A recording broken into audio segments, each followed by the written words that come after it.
Asmin, go ahead, ma'am. Thank you, sir.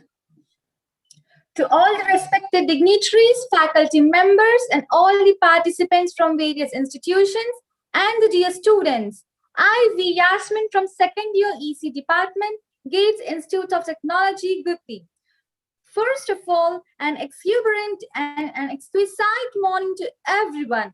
Once again, I welcome you all to the one-week National Faculty Development Program on the topic Number Theory and its Applications. I hope that you all had a wonderful session yesterday, that is, day one session on topic Some Studies on Number Theory and its Applications by the resource person, Professor E. Keshav Reddy sir. And today, that is day 2 of one-week national level FDP program, we are going to have an amazing session on the topic Basics of Number Theory by the resource person, Dr. A.Saila Kumari madam. And I'm fortunate and feel boundless delight and also honorable to introduce Dr. A.Saila Kumari madam, who is the resource person for today's session on the topic Basics of Number Theory. Dr. A.Saila Kumari madam is an assistant professor of mathematics in JNTUA College of Engineering at Anantapuramu. Coming to madam's education qualifications, ma'am has completed her PhD in fluid mechanics at SV University, Tirupati in 2010 and MPhil in fluid mechanics at SV University, Tirupati in 1997 and also completed PGDCA in C, C++ at AP Productivity Council, Tirupati in 1997 and MSc in Continuum Mechanics Operations Research at SP Mahila Vishwavidyalaya, Tirupati in 1995 and completed her BSc in Mathematics, Physics, Chemistry at Sri YSRR Loyola Degree College, Pulivendala, SV University in 1993. Ma'am has completed her intermediate in MPC at Board of Intermediate Education in Government Junior College, Pulivendala, and her SSC in Board of Secondary Education at Anne's Girl High School, Pulivendala. And it's a proud thing to see that ma'am has achieved the first with distinction in all her education qualifications. Dr. A.Saila Kumari madam has attended 8 international conferences, 16 national conferences and seminars, and also attended 18 national workshops, 16 faculty development programs, 3 short training programs, and published 6 national, 9 international papers, and also published 7 conference proceedings. Madam has acted as a co-coordinator in the National Conference on Mathematics and its applications to engineering and technology, NCMAET 2011, and worked as co-convener for National Workshop on Mathematical and Computational Methods in Fluid Dynamics, worked as a National Conference on Recent Trends in Mathematics in 2013. Madam has also organized a one-day national conference on Vedic mathematics and delivered a talk in one-day national seminar on renewable energy sources, and also delivered another talk on incentives for women entrepreneurs in the UGC-sponsored workshop Women as Entrepreneurs, held on 23rd/7/2016 at JNTUA. Madam has completed one minor research project, MRP allotted 3 years of tenure by UGC on 2nd August 2017, and also served as Deputy Warden for Shilpa Hostels from 2013 to 2018 and serving as a DCE or OAS from 13 December 2017 to till date. And Madam has organized one-day workshop, and that is one-day national workshop on latex and data science in the University College of Engineering and Technology, Bikaner under TQIP 3 program on 13 February 2019. Madam also attended one orientation course at BHU Varanasi and one refresher course at SV University and obtained grade A in both of these.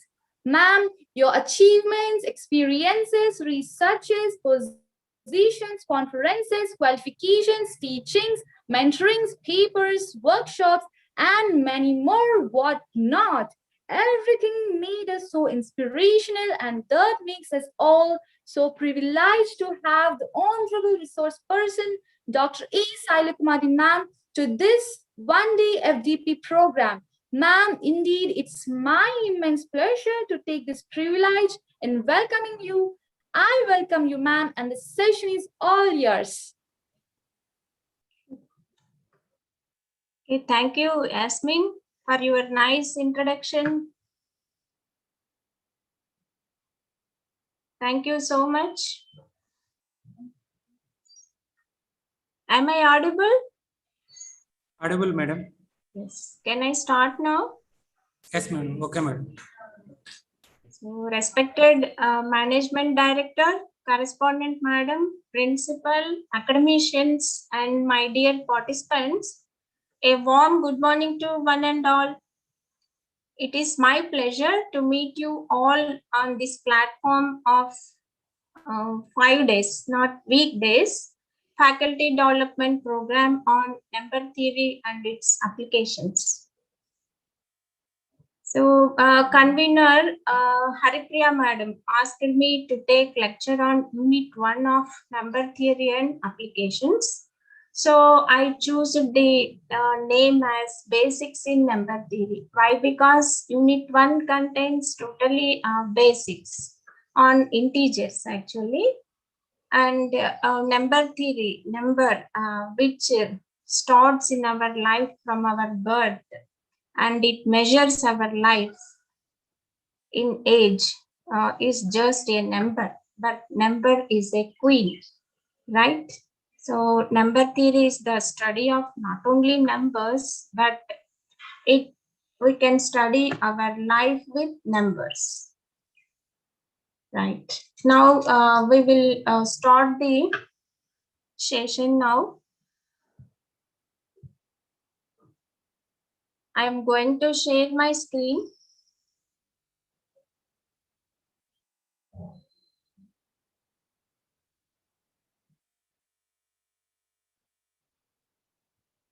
Is it visible, my screen? Visible, madam. Yes, thank you. Welcome, madam.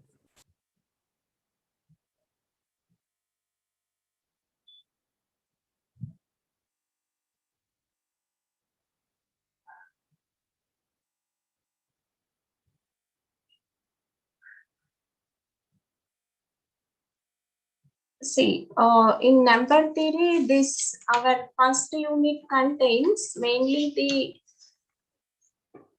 the topics of well-ordering property, divisibility, and representation of integers, computer operations with integers, and then prime numbers, and then greatest common divisors, Euclidean algorithm, and fundamental theorem of arithmetic, factorization of integers and the format numbers, and linear Diophantine equations. But I tried to give some basics in that. I can't cover all these topics. So just integers are the building blocks of the theory of numbers that we know. And this topic contains very simple and obvious observations, starting with properties of integers, but the proofs are not as simple. And we introduce basic operations on integers and some algebraic definitions that will be necessary to understand basic concepts. We then introduce well-ordering principle, which states basically that every set of positive integers has a smallest element.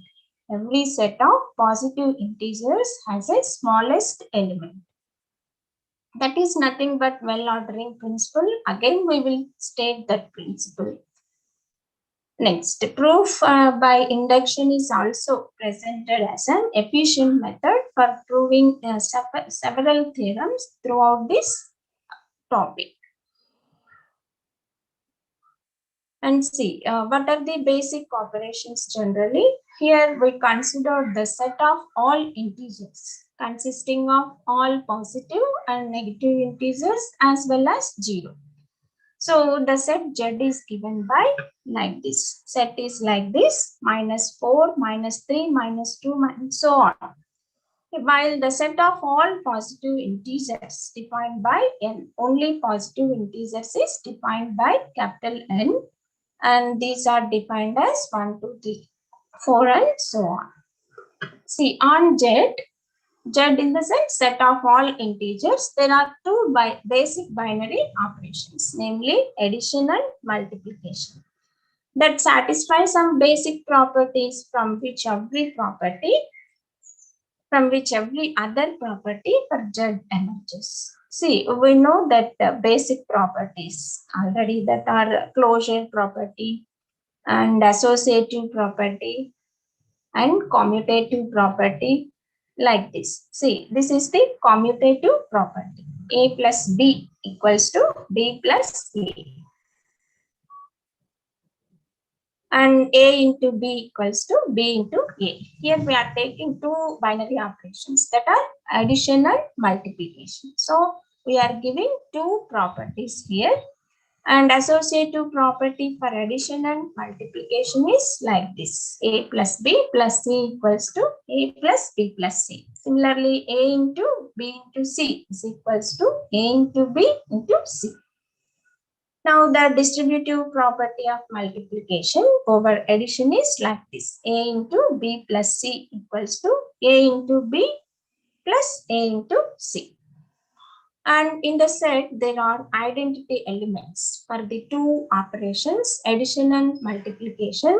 And these are the elements 0 and 1 respectively, that satisfy basic properties. A plus 0 equals to 0 plus A is A.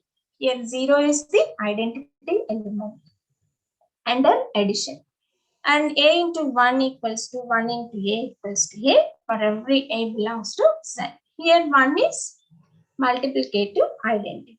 So the set Z allows additive inverses for its elements, in the sense that for every A belongs to Z, there exists another integer Z denoted by minus A, such that A plus minus A equals to 0. See, in the same way, for multiplication, only the integer 1 has multiplicative inverse because the other contains decimals. So it is denoted by A inverse and is by 1 by A or 1 by A, such that A into A inverse equals to 1. From the operations of addition and multiplication, one can define two other operations on Z, namely subtraction and division. Subtraction is a binary operation on Z defined for any two integers in Z, while division is not binary operation and thus is defined only for some specific couple of integers in Z. Subtraction and division are defined as A minus B is defined by A plus minus B.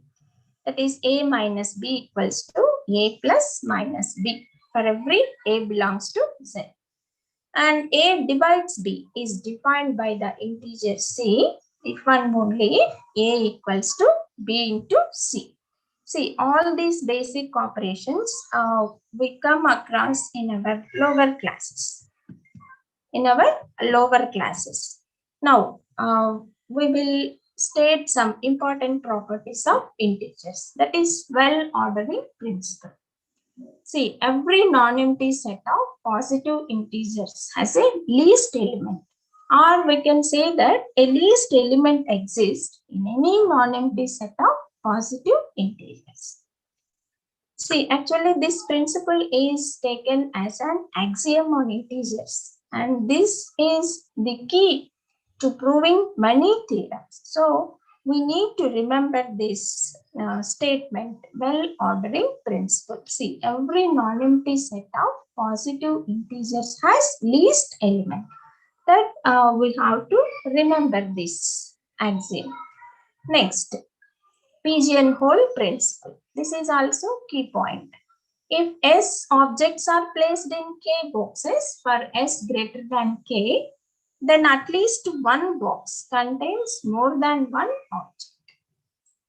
See, in theorem statement itself, principal statement itself has the proof, right?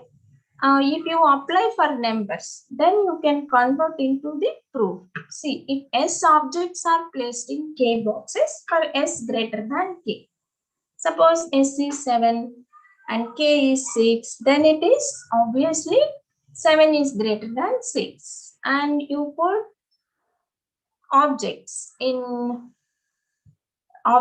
seven objects in 6 boxes. Then obviously there should be more than one object in one box, right?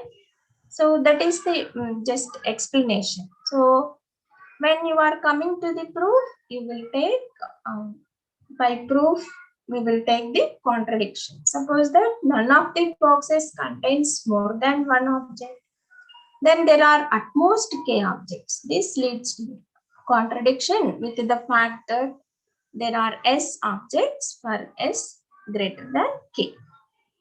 Now we will state the important principle, that is principle of mathematical induction, which is a valuable tool for proving results about integers, especially integers. This tool is the principle of mathematical induction.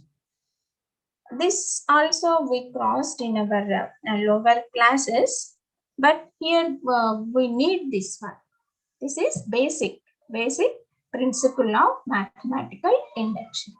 See, if a set of positive integers has the property that if it contains the integer k, then it also contains k plus 1. And if this set contains 1, then it must be the set of all positive integers. Here we have taken in general k, then more generally we apply this for n. A property concerning the positive integers that is true for n equals to 1, and that is true for integer n plus 1. Whenever it is true for the integer n, must be true for all positive integers. This we applied a lot of times, right? First you need to show that the given statement is true for n equals to 1. And you have to assume that it is true for n, and then you need to prove that statement is true for n plus 1. You have to show that. That is nothing but first principle of mathematical induction. Here they have given first principle. There is another second principle of mathematical induction is also there. That is strong induction, that is called. See, both are equivalent, not same actually, but both are equivalent, first principle and second principle. In second principle, we prove the theorem for all I equals to 1, 2 and so on up to k. Here we assumed in this induction, this statement is true for k, but in strong induction, we will prove for I equals to 1, 2, 3 and so on up to k. Then we will prove that this statement is true for k plus 1. That is the difference. When we start working with mathematical induction, we just have to know first principle only. Then by doing different theorems, we will use that second principle of mathematical induction. In general, the theorems in congruences, we will use the second principle of mathematical induction. But in proving this binomial theorem and some Fibonacci numbers and factorials, we use this first principle of mathematical induction. See, here we have given the proof also. Here also we used contradiction, right? So first, we use the well-ordering principle here to prove the first principle of mathematical induction, right? So what is our well-ordering principle? Property: every non-empty set of positive integers has a least element. That is our well-ordering principle. Here we are taking S be the set of positive integers containing the integer 1 and the integer k plus 1 whenever it contains k. Assume that S is not the set of all positive integers. Assume, here we are assume. So S is not the set of all positive integers. Then there are some integers that are not contained in S, and those integers must have a least element alpha by the well-ordering principle. Then if alpha not equals to 1, why? Because 1 belongs to S, right? But alpha minus 1 belongs to S. Then what is our first, from the hypothesis, it must also contain alpha minus 1 plus 1. That is again alpha. So alpha belongs to S. So which is a contradiction. So that S must contain all positive integers. S must contain all positive integers, right? So here we assumed S is not the set of all integers, and we proved that S must contain all positive integers through this contradiction, right? Now after proving this mathematical induction, we will apply this one. See, use mathematical induction to show that summation j equals to 1 to n, j equals to n into n plus 1 by 2. So here first we prove this for n equals to 1. First we prove this for n equals to 1.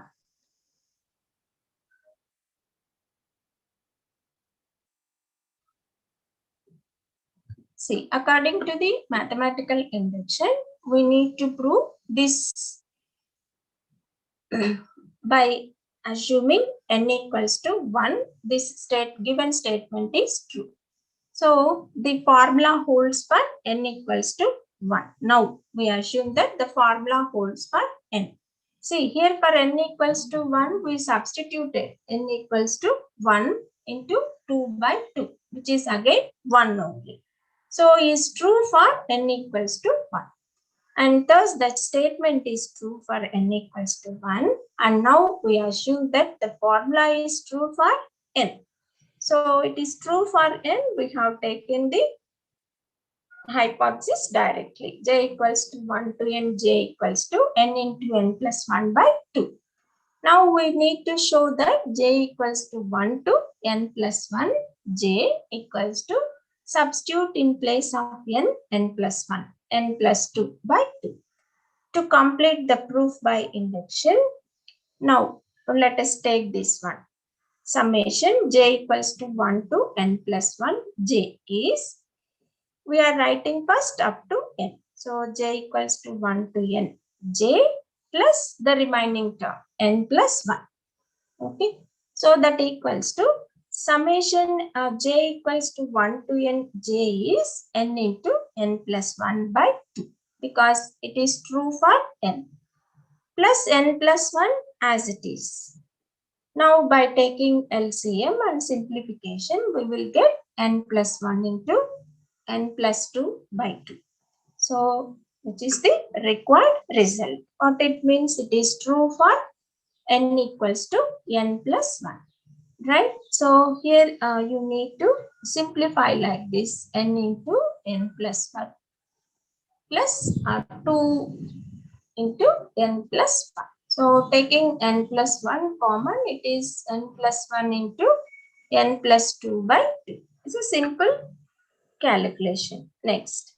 So here the key point is you are using mathematical induction only. That is our key point. Next. In the same way, we considered here use mathematical induction to prove that factorial n less than or equals to n power n. So as usual, we will first prove that for n equals to 1. It is true and the statement is true for n equals to 1. Now we assume that this formula holds for n and we will prove this for n plus 1 factorial. So that we will get n plus 1 factorial less than or equals to n plus 1 power n plus 1. In such a way, we use this mathematical induction.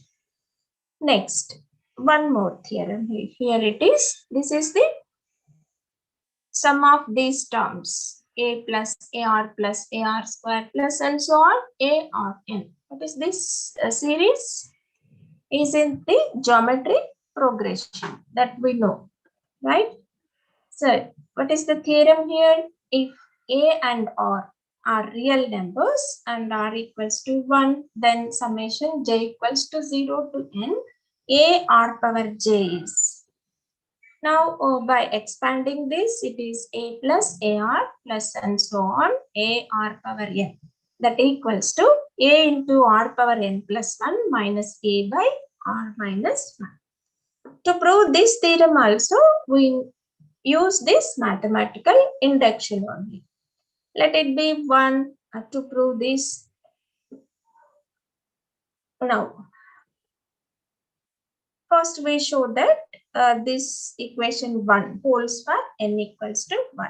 Then we must show that if the formula is valid for the positive integer n, then it must also be true for the positive integer n plus 1. Right? Now we will take this one. You know the geometric progression and the sum of this series is this one. You need to remember that. When you coming to the next slide, you need to remember the statement of the theorem. So for n equals to 1. What is RHS of our equation 1 is A power n r A into R power n plus 1 minus A by R minus 1.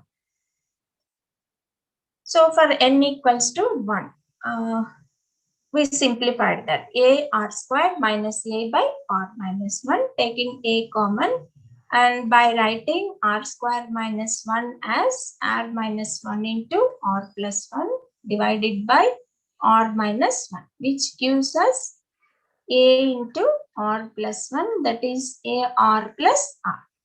So the statement is true for n equals to 1. Now you assume that the statement holds for n. So by assuming it is true for n, and we have taken that series as 2. Now you must show that the formula also holds for positive integer n plus 1. So we must show that here you need to add one more term, that is R power n plus 1. N plus 1 term. So A into R power n plus 1 equals to A into R power n plus 2 minus A by this is R minus 1. Right? R minus 1. Now you need to show that the equation 3 is valid here. That you need to show now.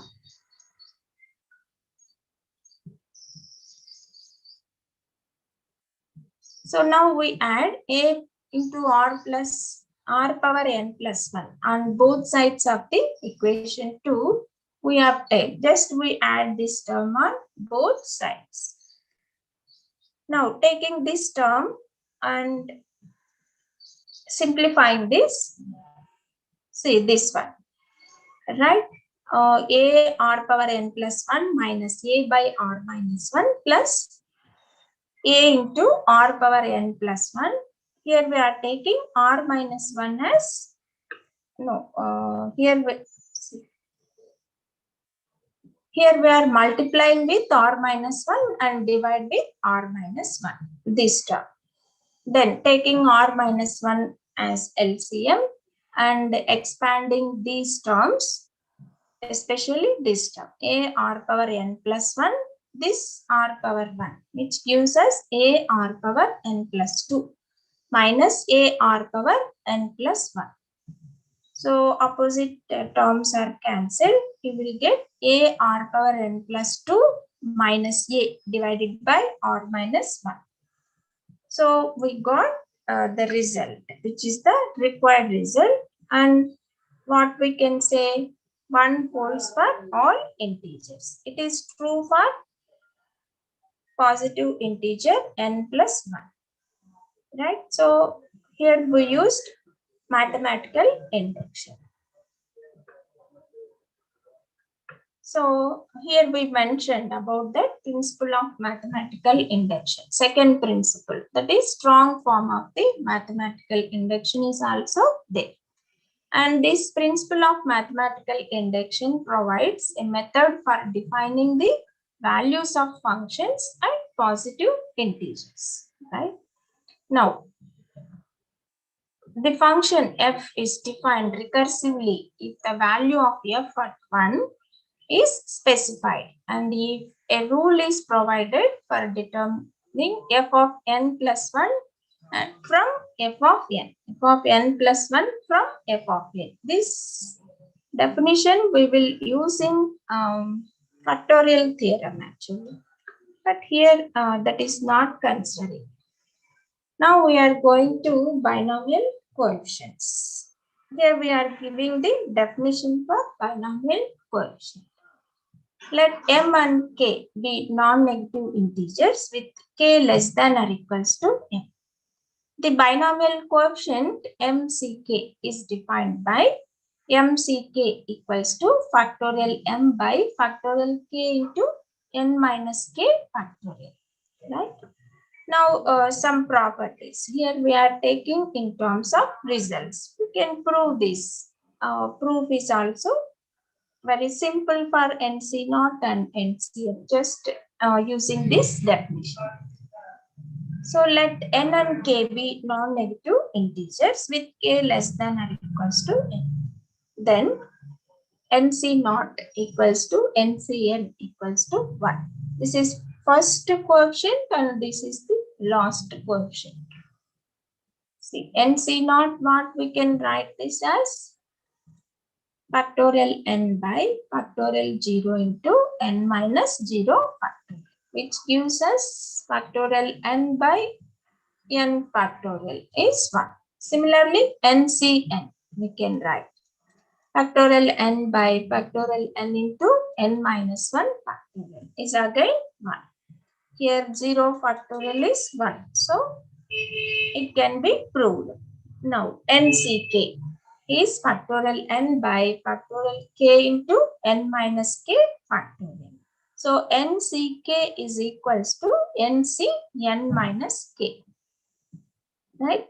Here we have taken this k factorial as n minus of n minus k, which is n minus n plus k factorial again. So from the definition, again this one you can write it as n c n minus k, right? So you need to remember these two results. Next. Now property of binomial coefficients. Let n and k be positive integers with n greater than or equals to k. Then nck plus nck minus 1 is equals to n plus 1 ck. Okay, this is the property. Need to prove. This is just by the simplification of the individual definitions of nck plus nck minus 1. Right? Now, this nck plus nck minus 1 equals to, using definition of nck, factorial n by factorial k into n minus k factorial. Similarly, using definition of binomial coefficient for nck minus 1 is this one. Now here we have taken like this. Why is it equals to n minus k plus 1 by, can we write it as n minus k plus 1 by n minus k plus 1 factorial? Is it equals to 1 by n minus k factorial? Yes, you can write n minus k plus 1 divided by, this factorial can be written as n minus k plus 1 into n minus k plus 1 minus 1. So it is again n minus k factorial only. So after cancellation of this, you will get only n by n minus k factorial. So this is right. Next, similarly, here the term k minus 1 factorial can be written as k minus 1 into k minus r. You can say that like this. Is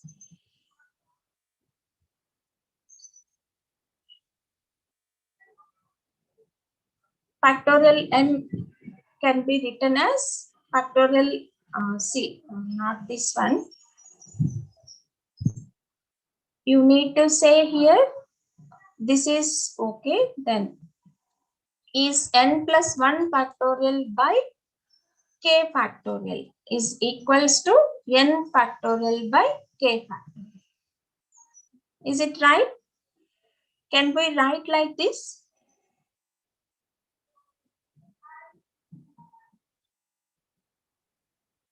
So it is n plus 1 factorial. No, not this one, right? You can't write like this. Here they are simplifying these two terms. Here they have written this term in this way, not this term, right? Let factorial n by k minus 1 factorial equals to k by k factorial. No, k by k factorial is equals to 1 by k minus 1 factorial. No, yes. Is it right now? Here they simplified, they have given direct step, and I'm trying to give how they have written this step, right? So this term can be written as this term. Now this term can be written as in this way.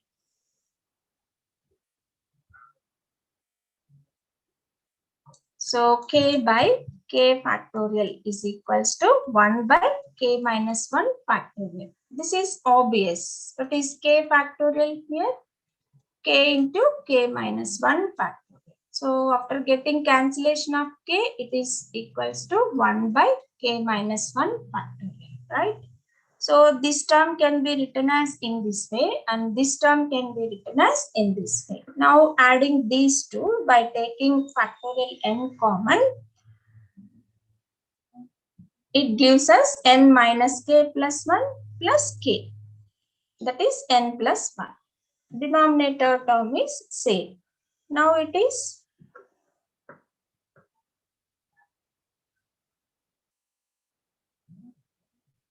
what is this? From the definition of NCK or binomial coefficient, it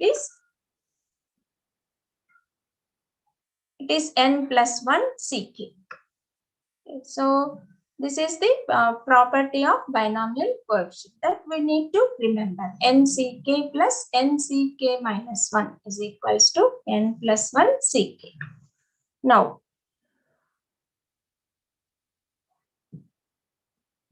we will find the binomial coefficients using the Pascal triangle. See, there is a lot of properties. We can write a lot of properties from the Pascal triangle. See here, Pascal triangle is a kind of number pattern. The numbers are arranged that they reflect as a triangle. First one is replaced at the top, and then we start putting the numbers in a triangular pattern. The numbers which we get in each step are the addition of the above two numbers, meaning that, see, this 2 is addition of this 1 plus 1, and this 3 is addition of these two, addition of these two, and this 4 is addition of these two, and this 6 is addition of these two, and 4 is also like this. Now this 4 is addition of these two, this 10 is addition of these two, this 10 is addition of these two, like this. Okay. So which is nothing but in the form of triangle, number pattern in the triangle. Now Pascal triangle patterns. See, we are writing about the Pascal triangle, addition of the two rows. See, one of the interesting properties of the triangle is that the sum of numbers in a row is equals to 2 power n, where n corresponds to the number of row. See, what is the first row? It is 1. 1 can be written as 2 power 0.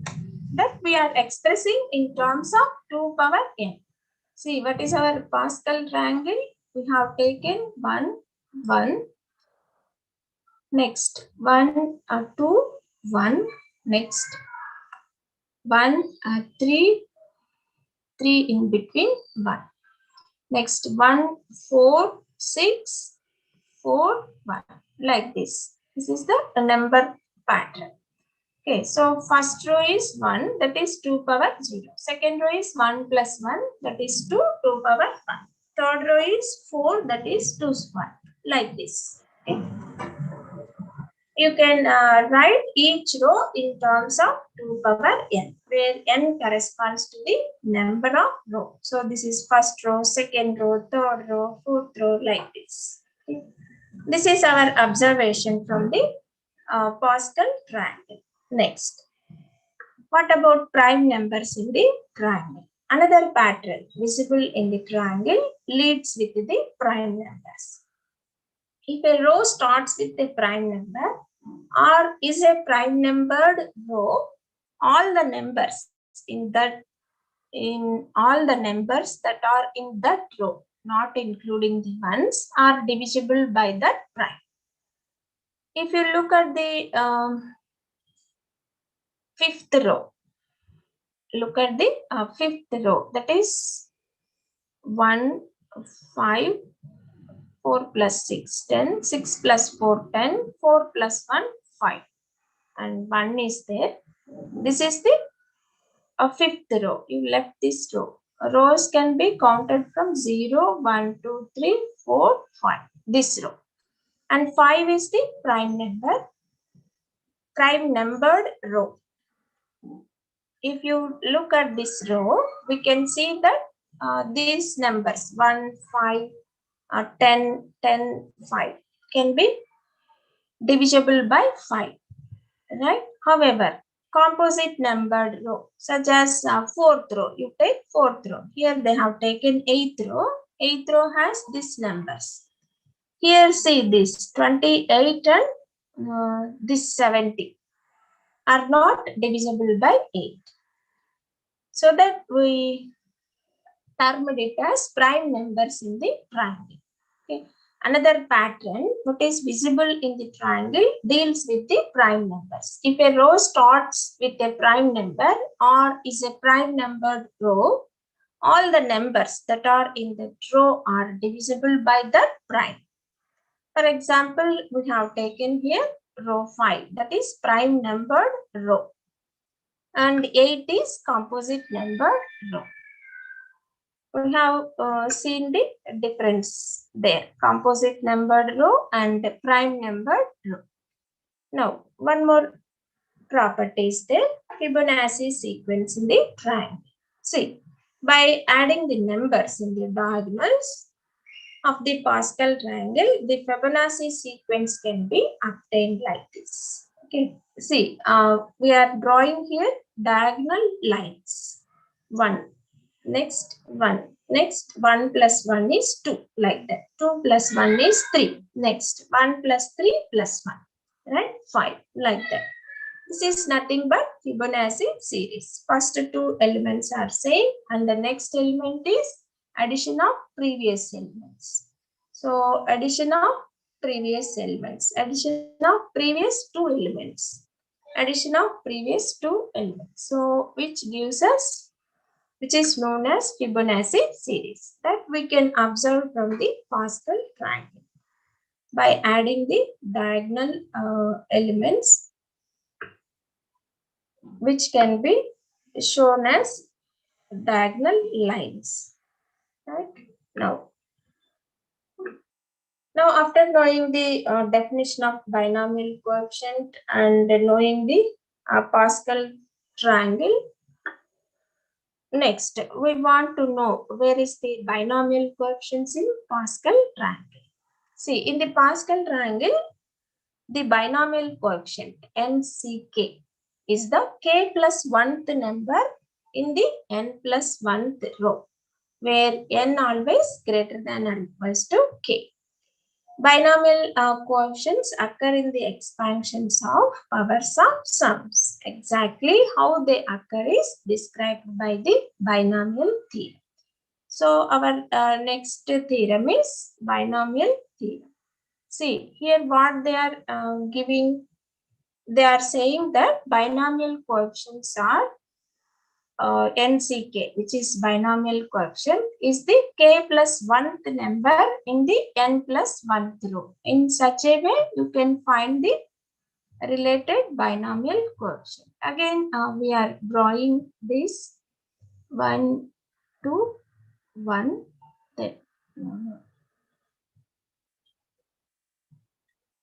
then here it is 1, 2, 1. Next 1, 3, 3, 1. Next 1, 4, 6, 4, 1. Next 1, 5, 10, 10, 5, 1. Adding these two numbers. 1. Next 1 plus 5, 6, 15. This 20 and this 15 and next 6, 1. Here we are writing this 1 to get the number pattern like this in a triangle way. And middle numbers are the sum of the previous numbers, right? Now what they are saying, the binomial coefficient NCK, n should be greater than or equals to k. Suppose n is greater than k, meaning that 6, n is 6 and k equals to 5. Then what is 6, c, 5? This we can find from the Pascal triangle. What is that? K plus 1 number. K plus 1th number means 6th number in the 7th row. What is the our 7th row is here? 0, 1, 2, 3, 4, 5, 6, 7. One more you need to write here. What is that? 1, 7, 21, 35, 21, sorry, 35, again 35, 21, 7, 1. Now, this is n plus 1th row, meaning that NCK, 7th row and 5th number. 7th row, 5th number is 1, 2, 3, 4, 5. So, this is 6C5 equals to 35. In such a way, we can find the binomial coefficients in the Pascal triangle. Right? Now, we next we are going to prove this binomial theorem. This binomial coefficients occurs in the binomial theorem as the powers of sums. Now,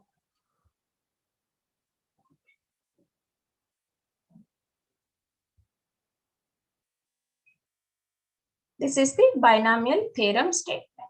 Yes, let x and y b variables and n positive integer. Then x plus y whole power n is, this is theorem expansion, binomial expansion of x plus y whole power n. nc naught x power n, nc1 x power n minus 1 y plus nc2 x power n minus 2 y square. And so on. Last term is ncn y power n x power 0. So now using the summation notation, we are expressing this series in the summation notation. X plus y whole power n equals to j equals to 0 to n, ncj x power n minus j and y power j. We prove this theorem by again mathematical induction only. So first you will take this series form.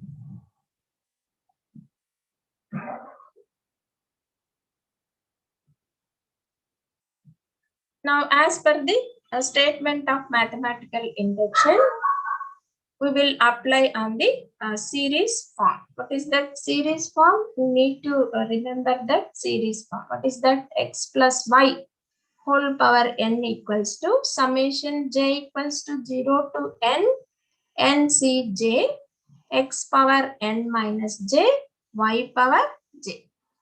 So first you need to prove for n equals to 1, and then you assume that the theorem is holds for the positive integer n, and then we verify that the theorem is holds for n replaced by n plus 1, right?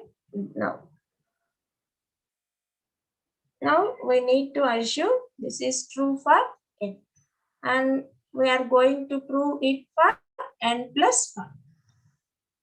So now x plus y power n plus 1 is x plus y power n into x plus 5. And this we have taken this summation form, and after multiplicating with x plus y. So x into, you will get x power n minus j plus 1. Then y into y power j plus 1. This here we have two terms. Both are series from j equals to 0 to n. Now taking this first series. First write the first term expanding. When j equals to 0, it is nc naught x power n plus 1 y power 0. So we will remain with x power n plus 1 term only. Remaining, it starts from j equals to 1 to n. That we didn't expand. Only first term we have taken here. Okay. Now,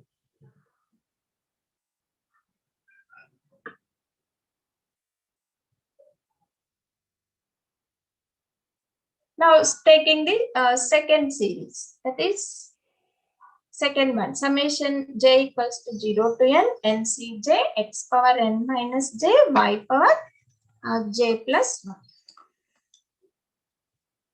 Y power j plus 1.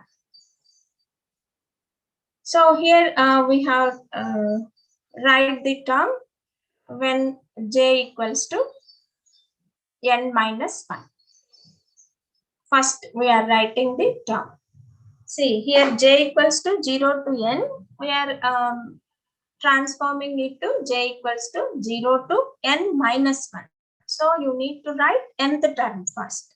So nth term is ncn x power 0 y power n plus 1. So ncn is 1, x power 0 is 1, y power n plus 1. So the remaining expansion is as it is, j equals to 0 to n minus 1. Now we are shifting this series to just left, right, to the right, counting from j equals to 1 to n. Then it gives us j equals to 1 to n is from nc j minus 1, x power n minus j plus 1, y power j plus y power n plus 1, right? Now after getting these two series, we will substitute in the x plus y power n plus 1. After taking the common term, you will get ncj plus ncj minus 1 is n plus 1 cj. that we proved already. So x plus y power n plus 1 equals to x power n plus 1 plus summation j equals to 1 to n plus 1 cj x power n minus j plus 1 y power j plus y power n plus 1. So we assume the statement is true for n and we proved it is true for n plus 1. Again, we used the mathematical induction only. Now, coming to the divisibility now. See, this divisibility is when an integer is divided by a second non-zero integer. The quotient may or may not be an integer, may not be an integer. When an integer is divided by a second non-zero integer, the quotient may or may not be an integer. See, for example, this 24 by 8, 3 is an integer. You can take our own examples, 17 by 5, but it is not an integer like this. When the division takes place, maybe it is an integer or it is not an integer. Now, we define in a mathematical way what is the division. See, if A and what is the divisibility? If A and B are integers, we say that A divides B. A divides B. That can be expressed as A slash B, right? This is a line, straight line, A slash B. If there is an integer C such that B equals to AC. If A divides B, we also say that A is a divisor or factor for B, factor of B. If A divides B, we write A slash B. While if A does not divide B, we write like this. A does not divide B. For example, we can take any numbers, integers. 13 by 182 is it divides. Next, minus 5 by 30. 17 by 280. But 6 doesn't divide 44. Similarly, 7 doesn't divide 50. Right now, after knowing the definition of divisibility, we are coming to the properties of divisibility. Okay. So these properties we can prove also. Or you take some numbers and check whether these properties are false or not. Right? If A, B, C are integers with A divides B and A divides C, then A divides C. Right? For example, 11 divides 6 and 66 divides 98. Then 11 divides 198 like this. If A, B, M and N are integers and if C divides A and C divides B, then a linear combination of A and B, MA plus NP. Then C divides linear combination of A. C divides MA plus NP. Like that.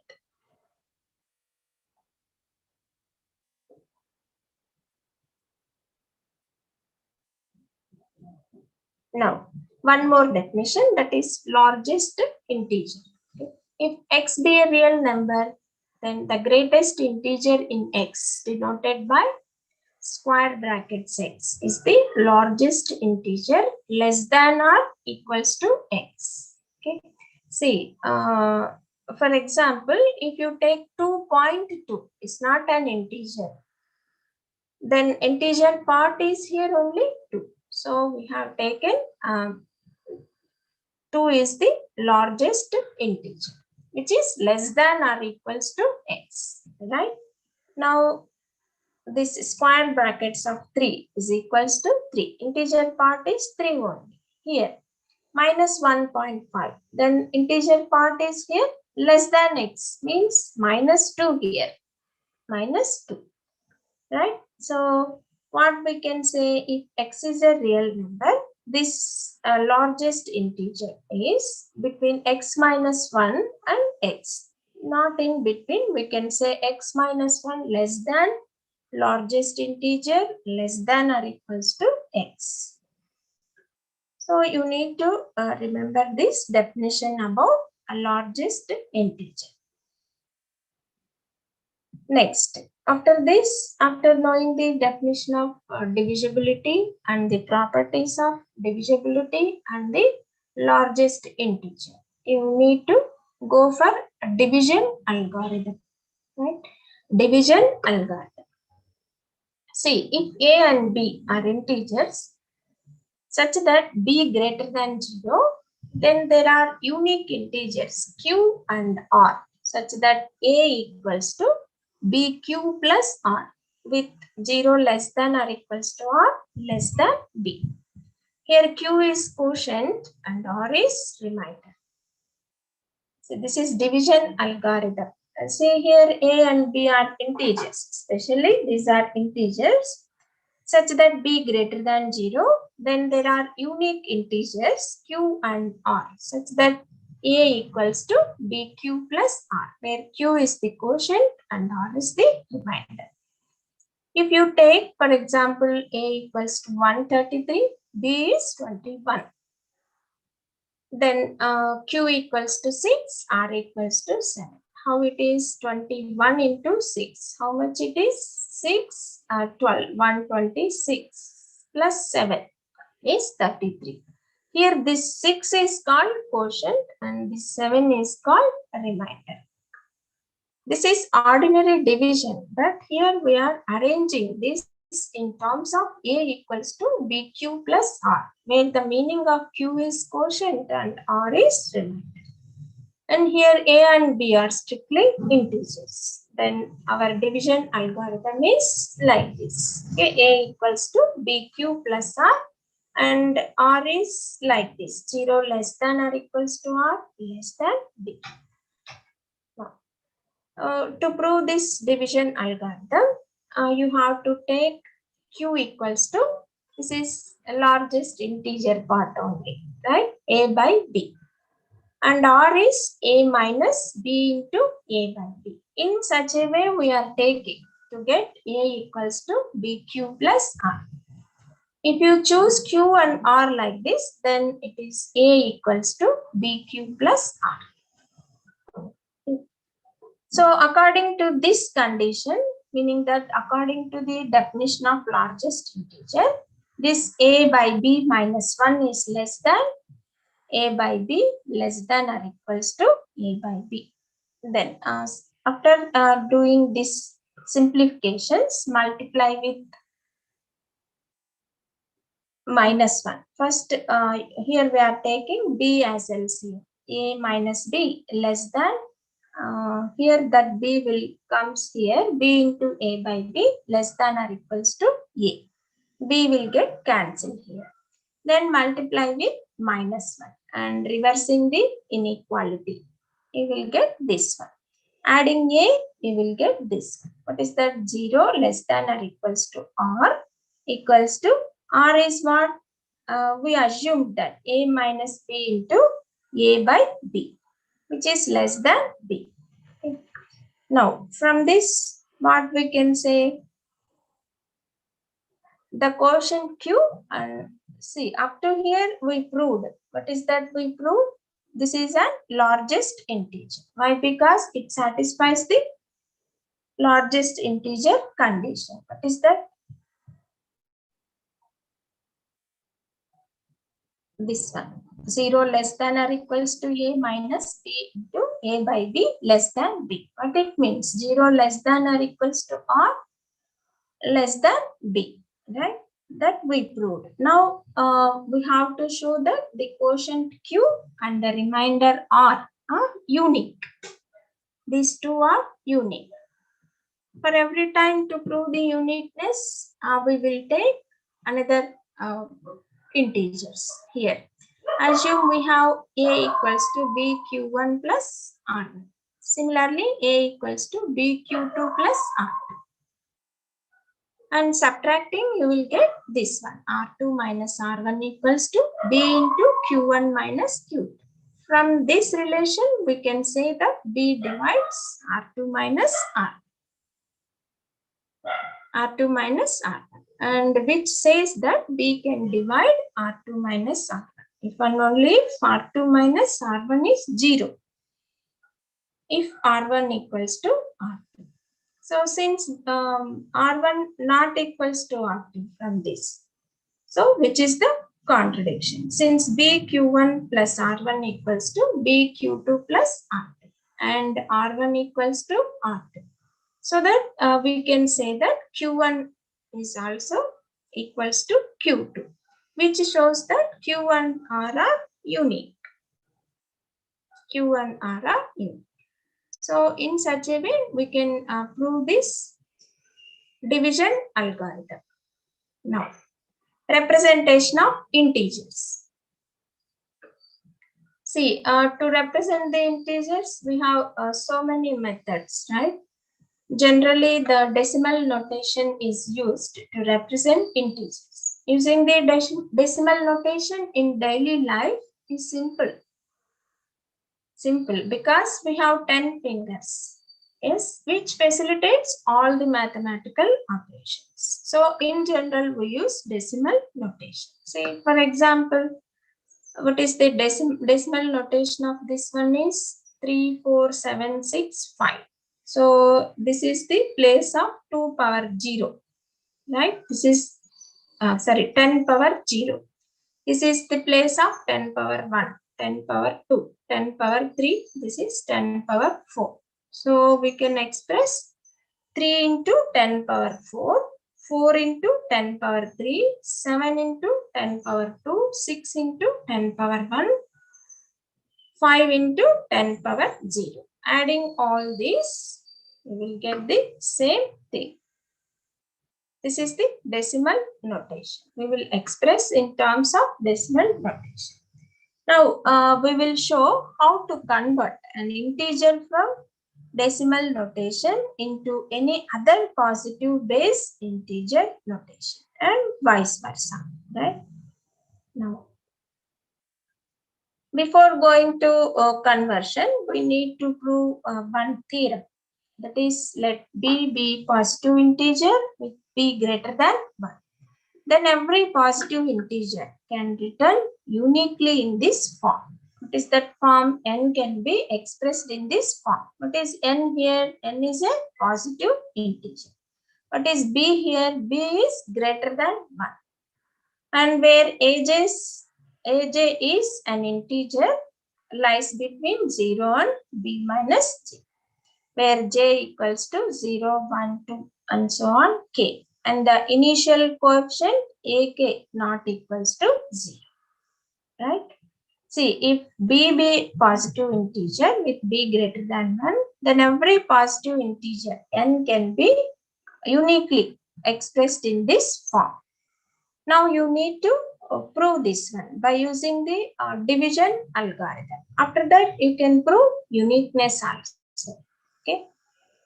So, to obtain the required expression, meaning that N can be expressed in terms of AK into B power K minus 1, B power K, AK minus 1 into B power K minus 1 like this. To obtain this expression, we apply a successively division algorithm. Okay, divide N by B to obtain N equals to B Q naught plus A naught, which means that when you divide N by B, Q naught is the quotient and A naught is the remainder.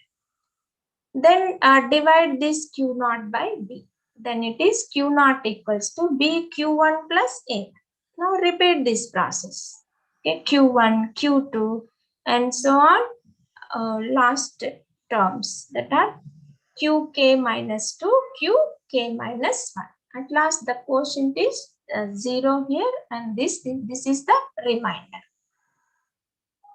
So the last step of this process occurs when a quotient of 0 is obtained. See, this 0 you will get guaranteed. Why? Because the sequence of quotients satisfies this condition. N greater than Q naught, greater than Q1 and so on, greater than or equals to 0. So what we have N equals to B Q naught plus A naught. Right? Now replacing this Q naught by the second relation. Second relation in the sense,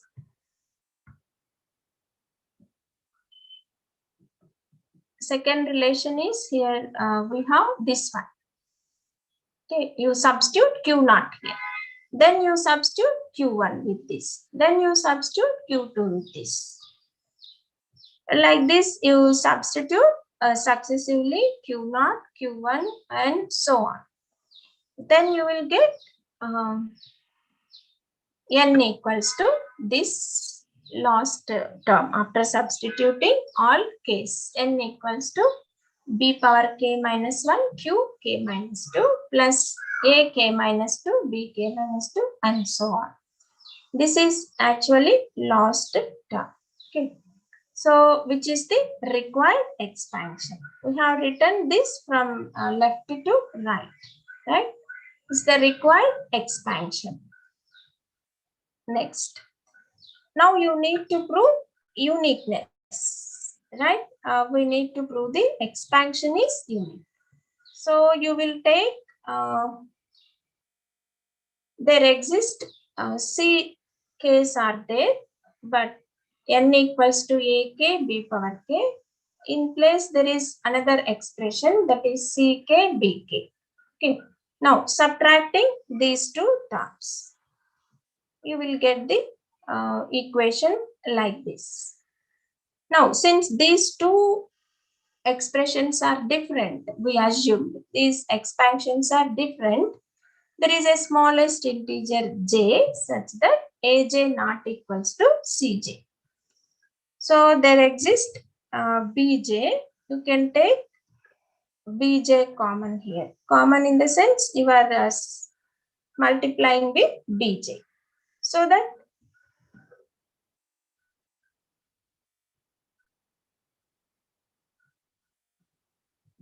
so here only k, b, k here. Now k minus j, b, k.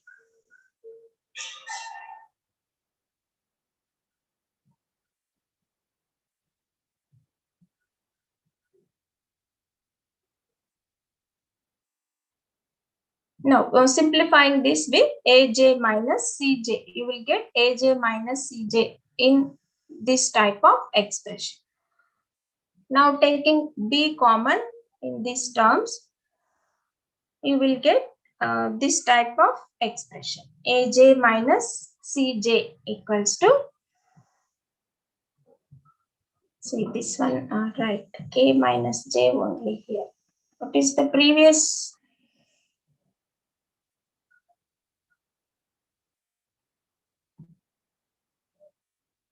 Right.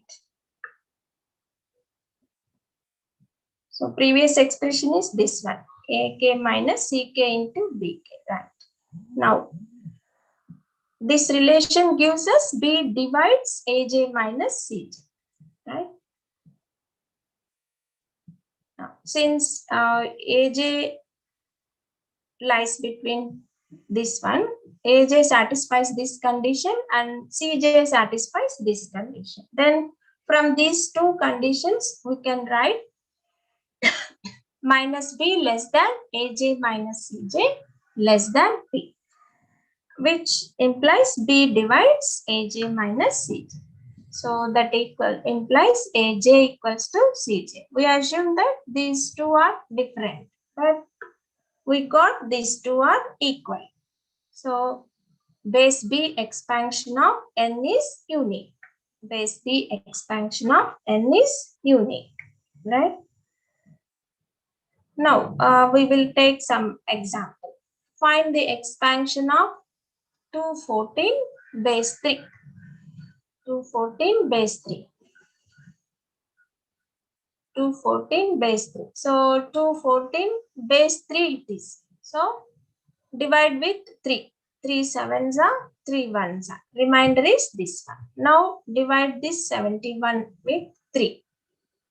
You will get remainder as 2. Now divide with 23 with 7. You will get 2. In such a way, you can use the division algorithm to get expansion of 214 base 10. Take the remainder of divisions 2, 1, 2, 2, 1.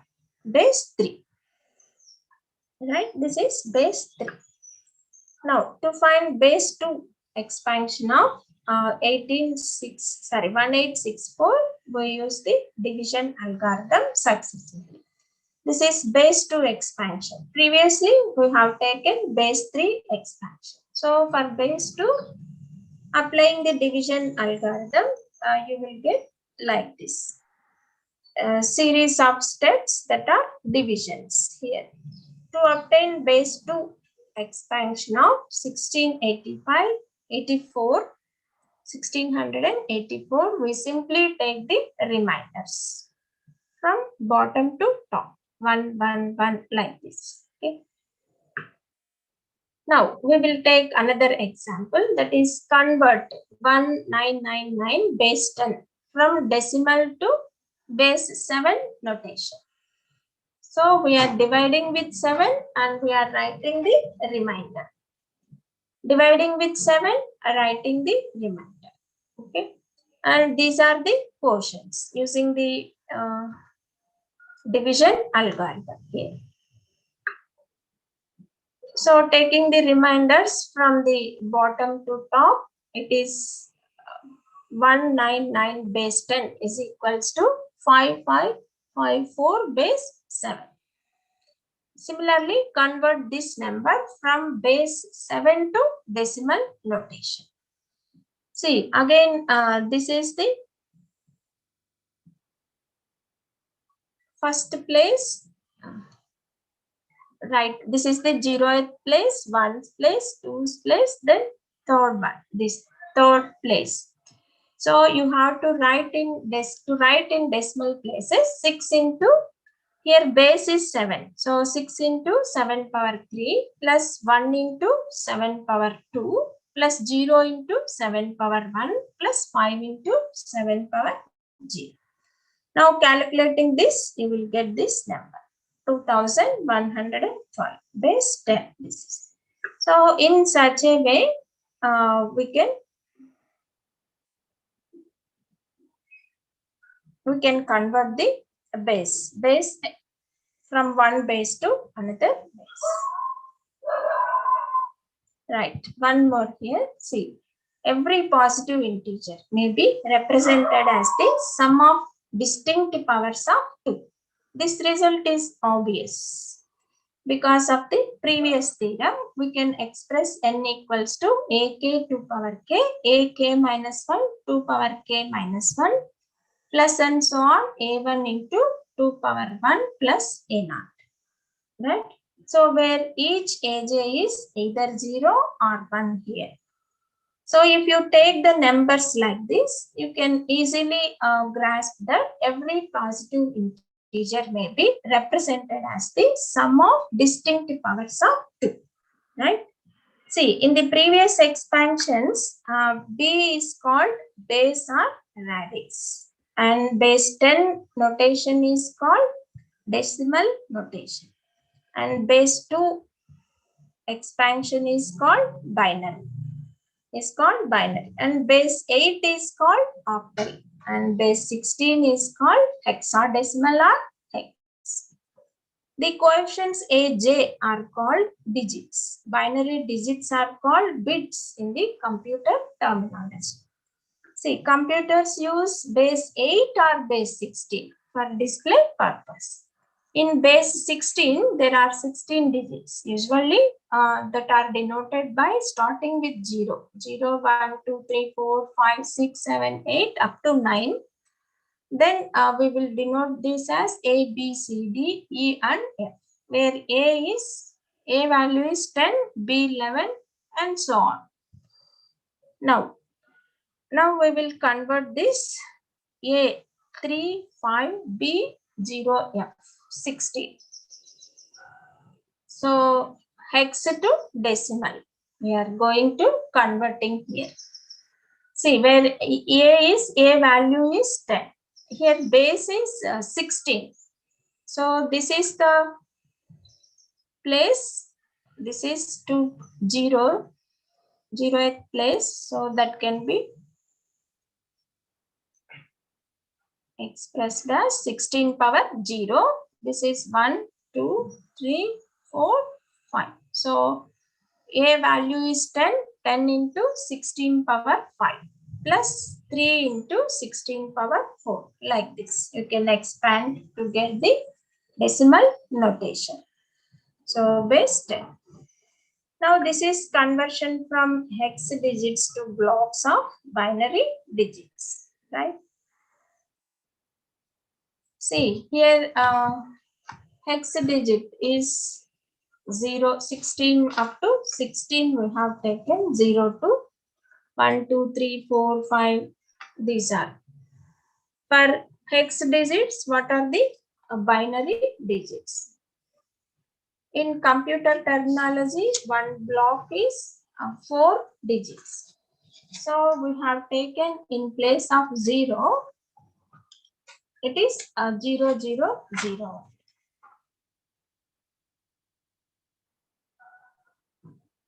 And for 1 it is, yes, for 1 it is 0, 0, 0, 1. How we are writing this? I think you know the logic behind that. How we are taking these ones, right?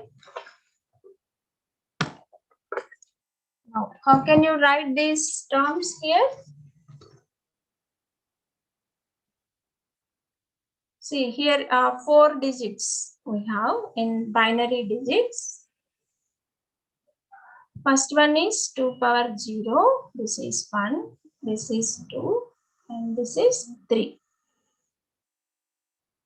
Meaning that 2 power 0 is 1. 2 power 1 is 2. 2 power 2 is 4. 2 power 3 is 8. According to this, we will write this one. 1.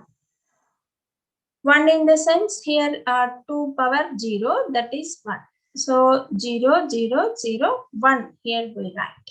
Then second one, 2. 2 is here, this second place, that is 1 here. 2 power 1 is 2. So here we write 1. Similarly for 3. Now you need to get a 3 here. 3 is 1 plus 2 is 3 here. So here you are writing this 1, 0, 0, 1 and 1. Okay, right. Next for 4. 4 it is directly in this place. You have to write 1 in third place. That is 2 square is 4. Right? 4. Similarly 5. 5 you will get 1 plus 4 is 5. So in these two places you write 1, 1. Now 6. How to get 6 now? This 4 plus 2 is 6. So here you write 1, 1. In such a way 0, 1, 1, 0. Like that. We can express binary digits in such a way. Right?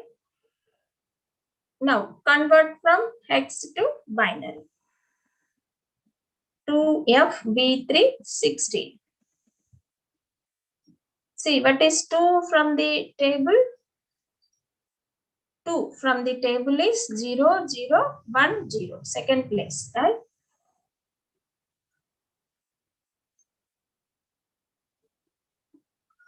So 2FB3. 2FB3, right? What is 2 from the table? It is 0, 0, 1, 0, 2. And what is F here? 4 ones, right? Next B. What is B is here? 1, 0, 1, 1. And what is 3 here? 0, 0, 1, 1.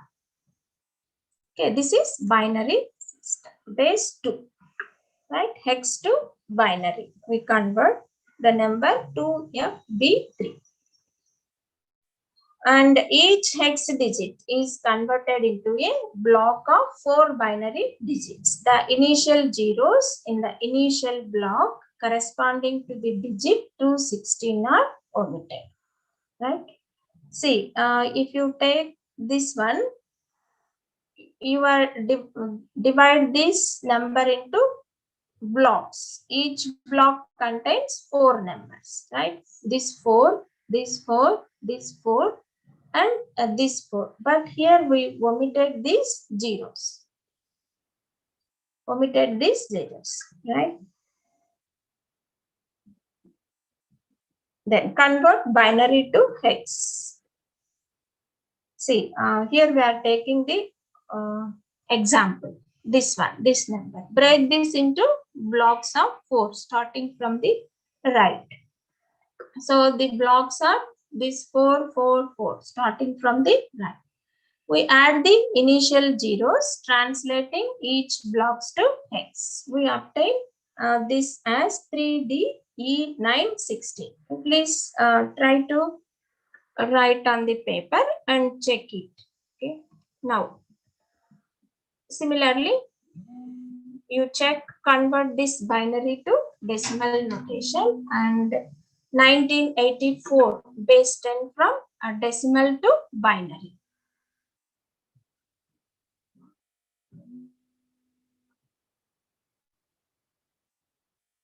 Now we will go to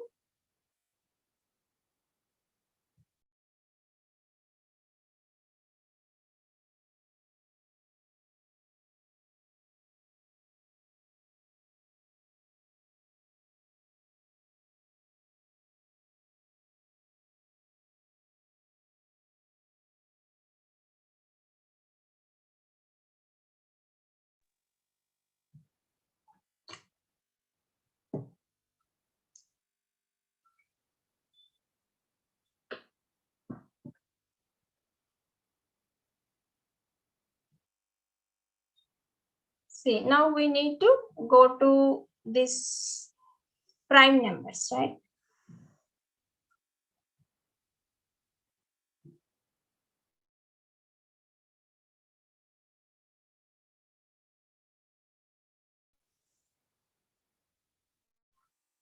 See, a prime is a positive integer greater than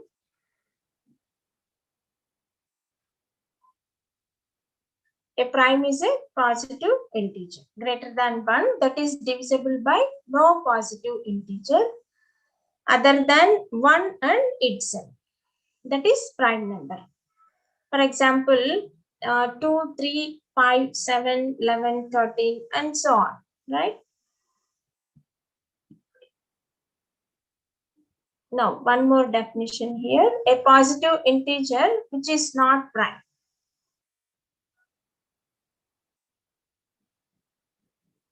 is called composite numbers. A positive integer which is not prime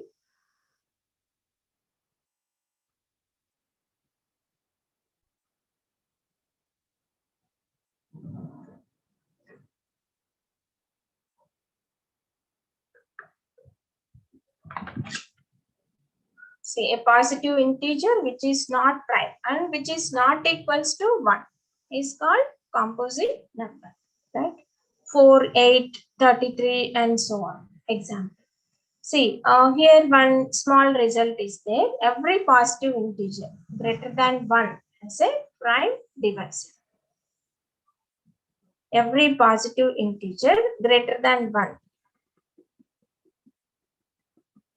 has a prime divisor. Every positive integer greater than 1 has a prime divisor. We can prove this result by the fundamental theorem of arithmetic. What is that fundamental theorem of arithmetic? Every natural number greater than 1 can be factored into a unique set of prime numbers. Okay, what is that fundamental theorem of arithmetic? Every natural number greater than 1 can be factored into a unique set of prime numbers. See, every positive integer greater than 1 has at least one prime factor, right? So from this fundamental theorem of arithmetic, we proved that every positive integer greater than 1 has at least one prime divisor, right? And one more theorem, that is there are infinitely many primes. There are infinitely many primes. See, for any positive integer n greater than 1, n and n plus 1 are co-primes. We know the definition of co-primes. It is co-prime number. A co-prime number is a set of numbers or integers which have only one as their common factor. Right? For example, 15 and 8. See, for 15 and 8, 1 is the only common factor. So, 15 and 8 are called co-primes. Right. What you need to prove now, there are infinitely many primes. See, let n be a positive integer is greater than 1. Then from the above result, we can say that n and n plus 1 are co-primes. Then n plus 1 must have at least 2 distinct prime factors from the previous result. So what we can say, n plus 1 are co-prime. So these three must contain at least 3 distinct prime factors. So this can be extended infinitely, which proves that prime numbers are infinite. Right? And one more theorem is there, that is, if n is a composite integer, then n has a prime factor not exceeding root n. If n is a composite number, then n has a prime factor not exceeding root n. See, by the definition of composite number, if n is composite, then we can write n equals to ab, where b is a positive integer greater than 1. And the condition of a is like this, a between 1 and n. If we assume a greater than root n and b greater than root n, then a into b is greater than root n into root n, that is n. What we got, ab greater than n, which is a contradiction, right? So a is less than or equals to n, or b is less than or equals to n. So n has a divisor which is less than root n, So from the previous theorem, every positive integer greater than 1 has a prime divisor less than root n. Right? This is using this theorem, we can find the all prime numbers which is less than some fixed integer, right? Using this theorem, what is that? If n is a composite number, then n has a factor n has a prime factor not exceeding root n. Okay, so using this theorem, we find all the primes less than or equals to a given positive integer n. This procedure is called sieve of Eratosthenes. See, to find the primes less than 100, using this sieve of Eratosthenes, here we have written prime numbers up to 100. Why? Because we need to find the prime numbers which is less than 100. So less than 100 in the sense, what is root 100? According to the theorem, root 100 is 10. So first, the only primes less than 10. First, you need to observe. What are the 2, 3, 5, and 7? Now, we only need to check each integer less than 100 for divisibility by these primes. So, what are the primes which are less than root 100? Root 100 is 10. Below 10, we have the primes 2, 3, 5, and 7. Only 4 we have. So, first, we cancel the factors of 2, right? And we cancel the factors of 3. After that, we cancel the factors of 5. After that, we cancel the factors of 7. Then, remaining are primes. Remaining numbers are primes. Okay. See, if cross out all multiples of 2, 3, 5, and 7, then remaining integers other than 1 are prime numbers, right?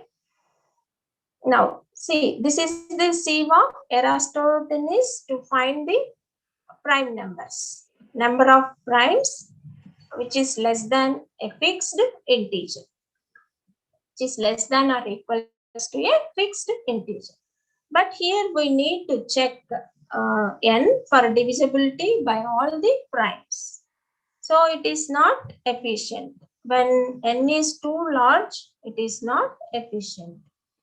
So to estimate the number of primes that are less than a positive real number x, there is a prime number theorem. Okay. But here there is no proof. There is no proof in the sense here a proof is not given. Just we stated the prime number theorem. The ratio of pi of x to x by log x approaches 1 as x grows without bound. See, in the form of mathematically our limits form, as limit extends to infinity, pi of x by log x equals to 1, where pi of x is the number of primes not exceeding x, where x is a positive real number. See, this theorem is proved by taking the examples, by giving numbers for x, and we can check the ratio of this. It tends to 1 only. Okay. Now, for any positive integer n, there are at least n consecutive composite positive integers. N consecutive positive integers. See, a composite number is 1, for which we can write n equals to a. So, a is in between 1 and n, and b is in between 1 and n. So, equivalently, n is composite if there is some number such that a divides n. Now, we need to take consecutive positive integers. Okay. See, what are the consecutive positive integers? N plus 1 factorial 2, n plus 1 factorial 3, and so on, where j satisfies this condition. See, here we see this proof by taking example. See, n equals to 4 here.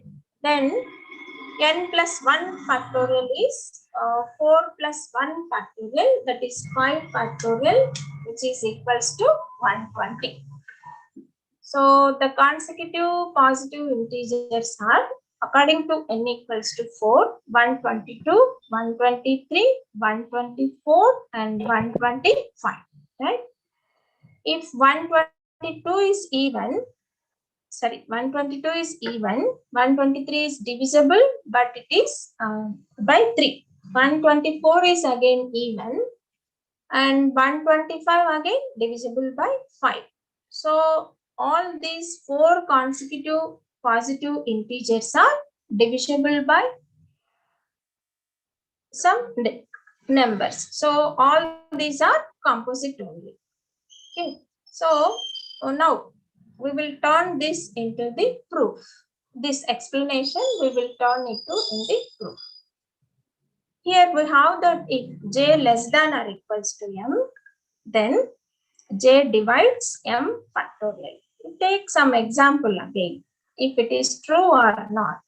Thus, for all integers which satisfies this condition, we have j divides n plus 1 also, and j divides j trivially.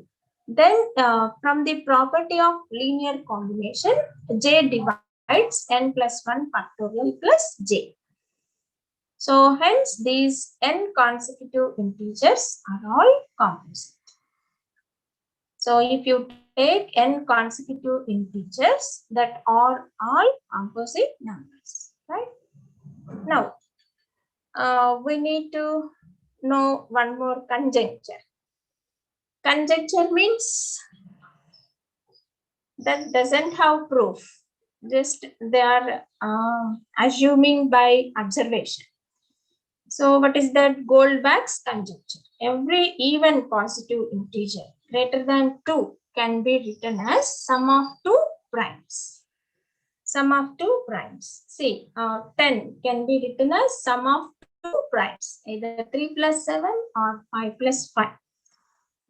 See, that can be written as sum of primes. Every positive integer greater than 2 can be written as sum of two primes. Here 24 is 5 plus 90, which is 7 plus 17 also, and 11 plus 13 also. So this can be expressed as the sum of two primes. So what we can say, every even positive integer greater than 2 can be written as a sum of two primes. This is true for so many numbers, but there is no proof for this. They tried for so many numbers this. Now, after knowing all these terms, we need to now go to the greatest common divisor and prime factorization. Already we have taken the definition of divisibility. After divisibility, we have taken the divisibility theorem. Okay, after that, we have taken some examples under that, and we have seen many properties under that. After that, we are taking what is meant by greatest common divisor and prime factorization. Now, greatest common divisor, we actually crossed from our lower classes, but here we are giving under the concepts of integers. See, what is the definition of greatest common divisor? Let A and B be integers, not both are 0. The largest integer D, such that D divides A and D divides B, is called the greatest common divisor of A and B, and is denoted by GCD of AB. Right? Here we can find GCD by comparing the common divisor of two numbers. This method we know how to find the GCD of two numbers. See, here we are giving the example for 24 and 36. See, factors of 24 and factors of 36 we have taken, and greatest common divisor from these two. Common is 12, and which is great divisor in the 24, but common is 12 in both factors. So greatest common divisor is 12 only. Now, greatest common divisor of 17 and 12. Right, here we are giving the examples. If more than 2, then also we can find the greatest common divisor. Okay. For example, see this one, are 10, 17 and 21 pairwise coprime. Now you need to know the definition of coprime. Already we come across it in the previous slides. What is the meaning of coprimes? Now, if greatest common divisor of AB is equals to 1, we say that AB are relatively prime or coprime. We say that A1, A2, AN are pairwise relatively prime if greatest common divisor of AI, AJ equals to 1. See, for example, here we have taken three numbers, 10, 17 and 21. Are pairwise coprime? Is yes or no? See, we are writing the factors for 10 and writing the factors for 17 and writing the factors for 21. Now, is there any common divisor here? Yes, greatest common divisor is here 1 only, right? For these three numbers, there is no common divisor other than 1. So, greatest common divisor is 1. So, these are coprime, pairwise coprime. Pairwise in the sense, first take 10, 17 and 17, 21 and 10, 21. So, greatest common divisor is 1 only. in this situation. Next, properties of greatest common divisors. Let A, B, and C be integers with the greatest common divisor of A, B equals to D. Then A by D and B by D, greatest common divisor of A by D and B by D equals to 1. And greatest common divisor of A plus C by B equals to AB. These two you need to remember for the coming theorems to prove the results. Okay, and the greatest common divisor of the integers A and B that are not both 0 is the least positive integer, that is a linear combination of A and B, right? If there are n integers and are all not zeros, then A1, A2, An minus 1, An. You need to find the greatest common divisor of last two terms, A1, A2, and so on, An minus 1, An. The GCD of this term is equals to GCD of this term. See, for example, you need to find GCD of these three numbers.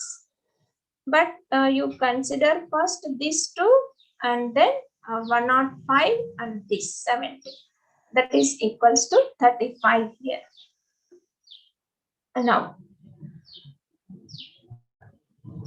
Now we say that the integers A1, A2 and so on An are mutually relatively prime if A1, A2 and so on An is equals to 1.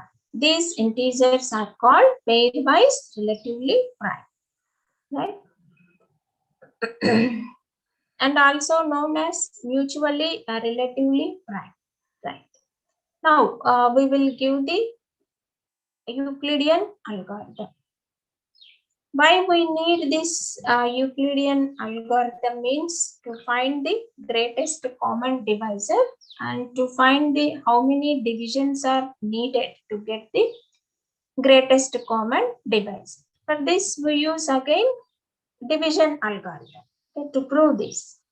See, here we describe a systematic method that determines the greatest common divisor of two integers. This method is called Euclidean algorithm. See, from the properties of greatest common divisor, we have if A and B two integers and if A equals to BQ plus R, where Q and R are integers, then AB equals to BR or RB.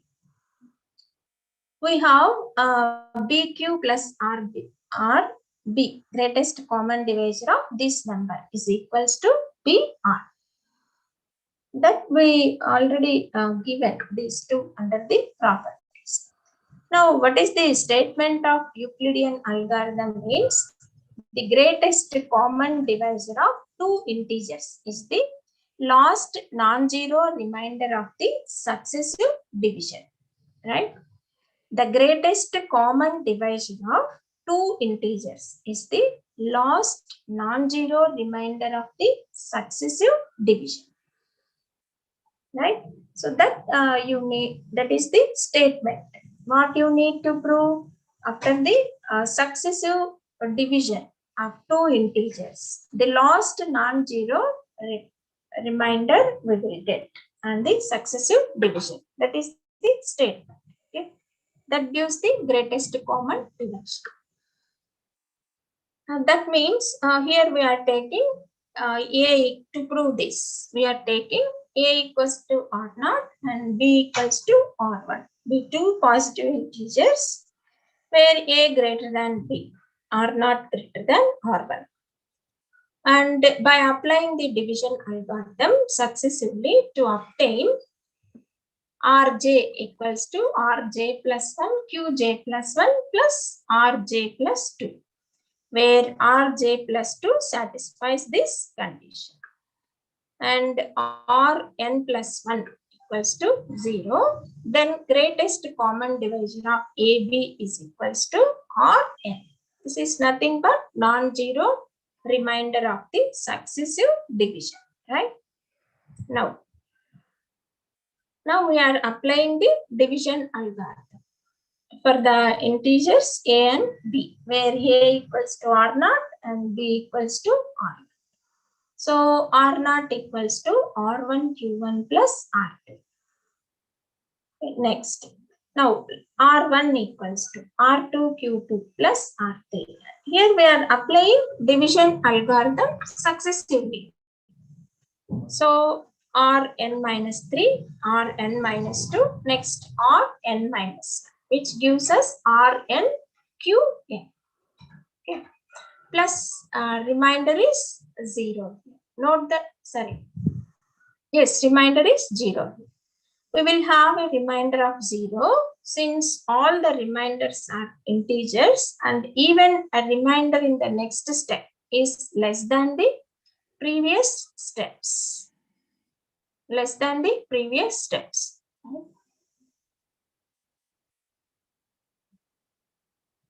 So what it means, Rn is less than R minus 1, less than Rn minus 2, and so on, less than Rn.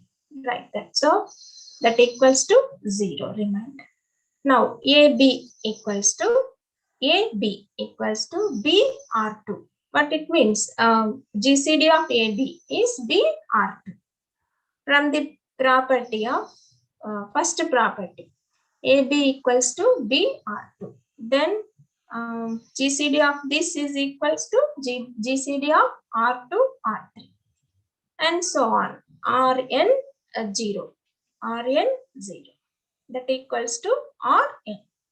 What it means? Greatest common divisor of AB is equals to Rn. The last non-zero remainder, that is.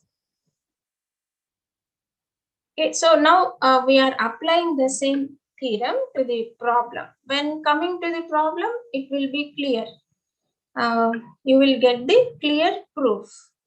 See, here greatest common divisor of 4, 1, 4, 7 and 1, 0, 6, 7, 2. Okay.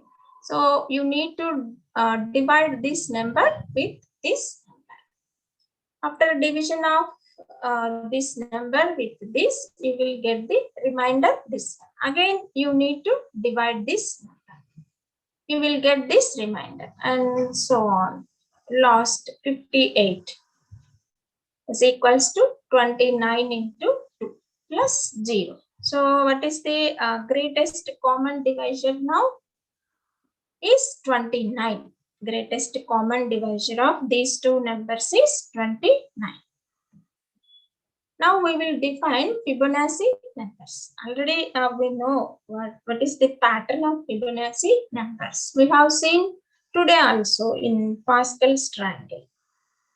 So here Fibonacci number, first two numbers are 1 and un is un plus 1 plus un minus 2. This is in general. For it starts from n greater than or equals to 3. Okay. And one more theorem is here. See, which gives us how many divisions it takes to find the greatest common divisor. Let un plus 1 and un plus 2 be successive terms of the Fibonacci sequence. Then Euclidean algorithm takes exactly n divisions. Exactly n divisions. See, for that, you need to show the greatest common divisor of these two terms is equals to 1. Now we are applying Euclidean algorithm and using the definition of Fibonacci numbers. Uj is uj minus 1 plus uj minus 2. This is the pattern which gives us Fibonacci sequence. Then un plus 2 equals to division algorithm. Again, we are using Euclidean algorithm, which gives us un plus 1 into 1 plus un. Again, by dividing this, you get un and so on. The last term is u3 equals to u2 into 2 this one. If you take numbers, then you will get the clarity here. Okay. Hence, Euclidean algorithm takes exactly n divisions. because un plus 2 un. Therefore, greatest common divisor is u2, that equals to 1 here. See, now we apply the Euclidean algorithm to the successive Fibonacci numbers, these 34 and 35. Okay, now applying this to find the greatest common divisor of successive numbers in Fibonacci series 34, 35.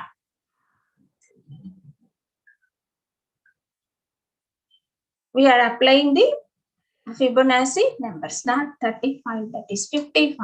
Yes, 34 and 55. So after dividing with 34, we will get 21 is the remainder. Next, 34, we will get the 30 remainder. In such a way, we divide these terms. We will take the divisions. So how many divisions? Here we got 8 divisions. So total 8 divisions are needed to find the GCD of these two numbers, right? And these numbers are un plus 1, un plus 2, meaning that in Fibonacci sequence, these two numbers are 9th position and 8th position. You will get so u9 and u10, meaning that here n equals to 8. So it has taken totally 8 divisions. It has taken totally 8 divisions. So this theorem gives us the number of divisions in Euclidean algorithm, right? So for example, we have taken the series Fibonacci series. Fibonacci numbers are Fibonacci sequence, right? So at this point, I want to conclude at this. There is one more topic is there, computer operations on integers. Computer operations on integers. That is the only topic which remained. So at this point, I want to conclude. So we have covered the just basics of number theory. We started from well ordering principle, and continuing from that, we stopped at finding the greatest common divisor using the Euclidean algorithm. Right? In between, we have taken the mathematical induction, and then divisibility properties, and then binomial theorem, binomial coefficients, and that binary and binary system. And we convert the hex to binary and binary to hex, and we expanded to any base by taking any base to the decimal to any base.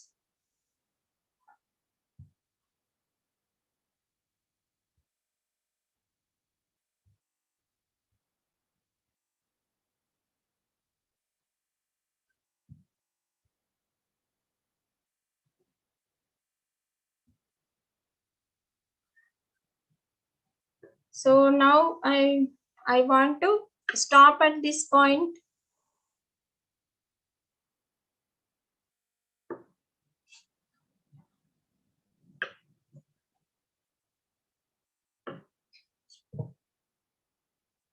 If you have any doubts or questions, please ask me.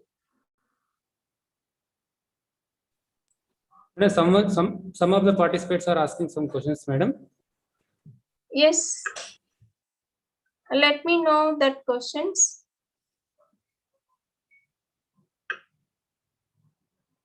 Is that questions are in chat box or they are asking directly?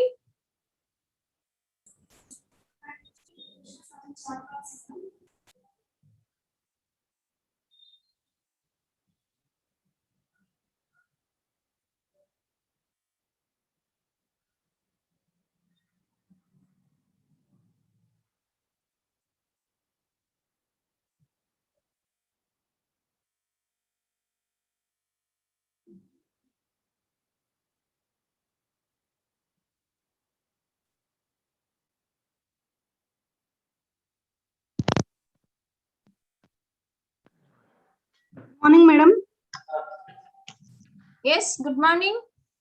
Thank you, madam. Thank you very much, madam. Really, it is very informative session, madam, to all of you. This is Dr. Vijay Lakshmi from Department of Mathematics from Gates Institute of Technology, madam. There is some questions from participants, madam. So Yes. the first one is, the question is, explain n power 7 minus n is divisible by 42 by Ranjita, madam. What? N power 7 minus n is divisible by 42. Explain n power 7 minus n is divisible by 42. 10 power 7. Yes, ma'am.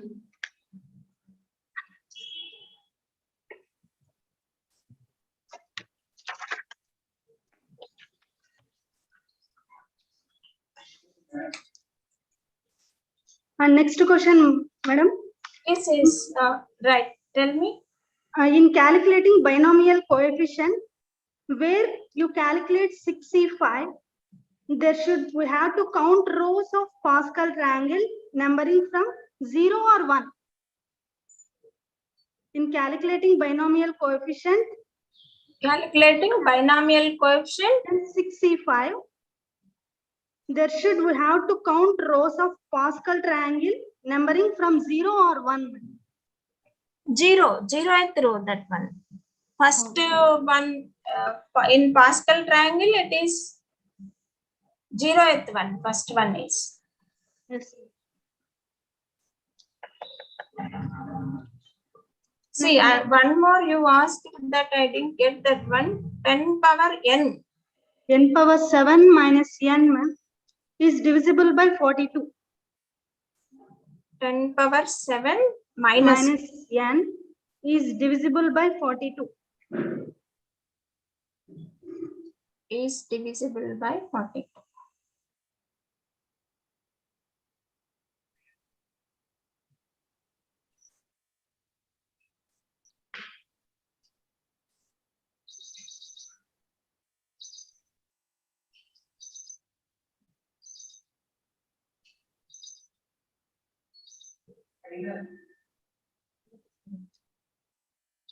And one more question, madam. Yes. Ma'am, how did we change the capital F and capital B into binary? Capital F is here. Yes, I will tell you. See, what is the value of capital F is here? Capital F is 16, no? Is it right? Capital F is 16. Yes, it is 16 only, capital F.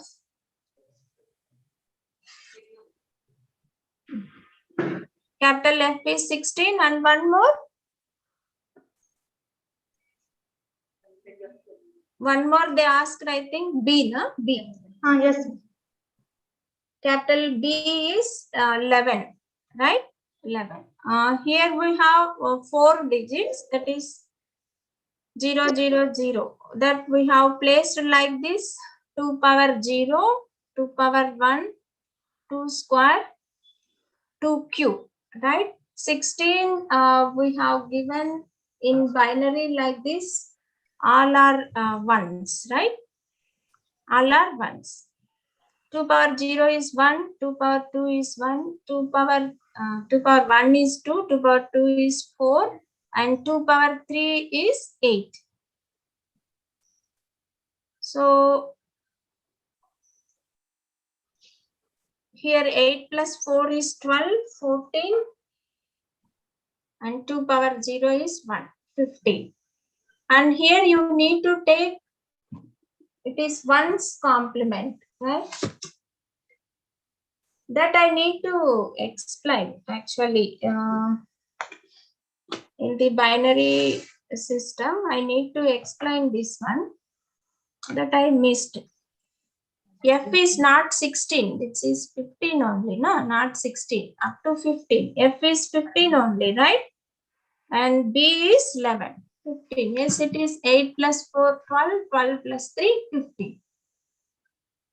Now it is in First place you need to write 1, and second place also you need to write 1, third place also 1, fourth place also 1. What it means?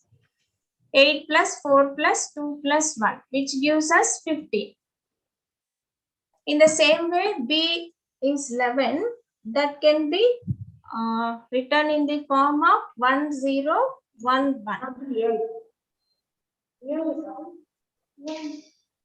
Now, again the same thing. You need to calculate here. 11, how can you get 11 here?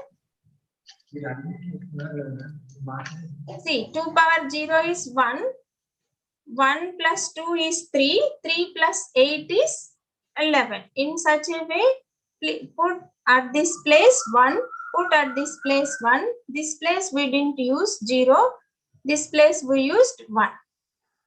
So this is F equals to 16 and B equals to 11.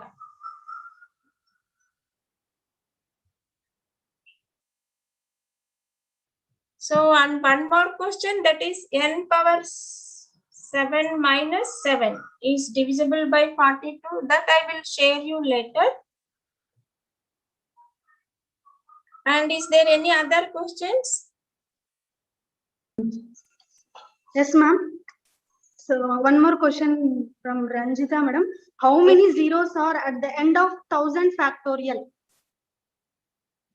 How many zeros? How many zeros are? At the end of 1000 factorial. This is factorial that you will, there is a formula for this to find the 1000 factorial. How many zeros, that you have a formula.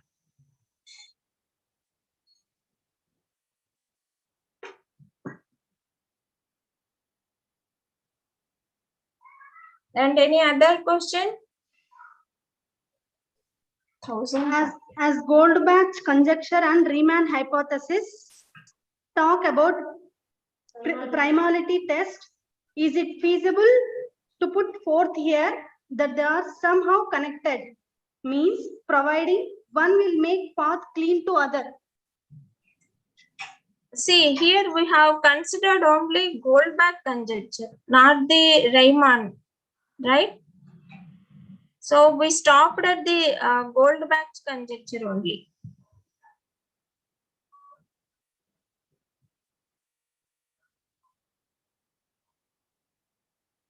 Not the Riemann. If you want to know the Riemann, again you need to know the definition from the Riemann, and then you need to compare that two.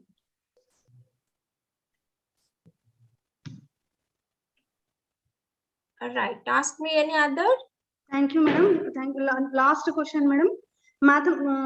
Mathematical induction, Pascal's triangle, binary to hexa, all these topics, how it can be used for particular applications? Yes, especially in computers, we are using this type of to find the, to calculating integers and to calculating the greatest common divisors, and to calculating the highest coefficients. If it is not possible to find the binomial coefficients, large number, then we will use this Pascal triangle easily.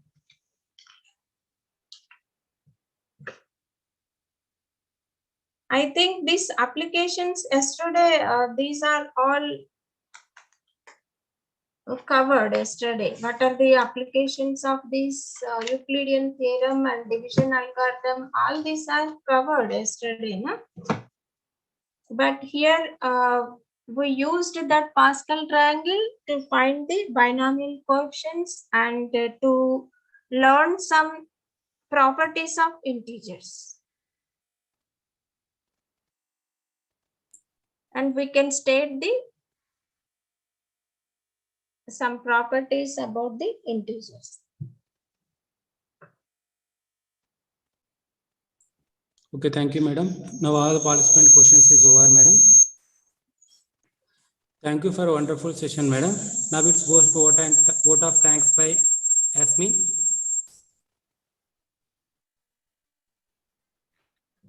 you, sir. Thank you, Dr. A.Saila Kumari Madam, for making us get thorough knowledge on basics of number theory. We are so grateful to the time you have spent with us in sharing insightful information with us. And it's my honor to have been asked for a vote of on the occasion of on the college, and the entire hearty gratitude to all the speakers for sharing the graceful words in this today query session. Once again, I would like to thank today's resource person, Dr. A.Saila Kumari Madam, for your presence and enlightening us with your knowledge. Today's session was full of knowledge and interesting questions too. I take this privilege to thank our MD sir, correspondent ma'am, principal sir, convener Dr. G. Haripriya ma'am, co-convener, and all the faculty members who supported to make this FDP online program successful. I'm sure that our college will continue to get significant provision from the diverse groups in the future. Thank you for all the participants for making this session so much successful. Happy learning, signing off, Yasmin. Thank you.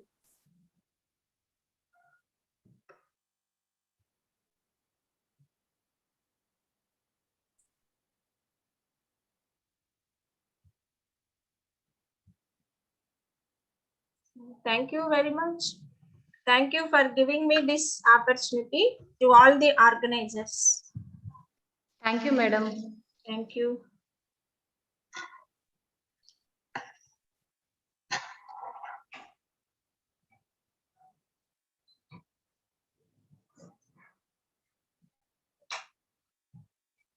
Now I leave the meet, Haripriya. Okay, madam. Can I leave the meet now? Okay, yes, madam. You can, ma'am.